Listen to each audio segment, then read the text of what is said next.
All right, folks, let's dive right into the basics of business finances. Today, I'm breaking down two key concepts, revenue and expenses. Understanding these can be a game changer for your business, so stick around. First up, revenue. Revenue is the income your business earns from its main activities. Think of it as the money flowing in from the awesome products or services you're offering. For example, sales revenue is the cash you bring in from selling products. Whether you're selling the latest tech gadgets or handmade crafts, that's your sales revenue. Then there's service revenue. If you're offering consulting services like giving killer business advice or designing websites, the income from those activities is your service revenue.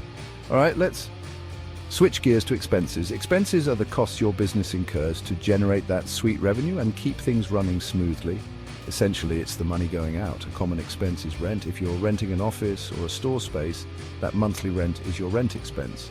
Then we have salary expenses. This is the money you pay to your employees for their hard work and dedication. Every paycheck you issue is a part of your salary expense. So, to recap, revenue is the money coming in from your primary activities like sales and services. Expenses are the costs you bear to keep the business running, like rent and salaries. Balancing these two is crucial for your business's success. Got questions? Drop them in the comments. And if you found this helpful, don't forget to like, subscribe, and hit that notification bell for more business tips. Thanks for watching, and make sure to keep those finances in check. Catch you in the next one.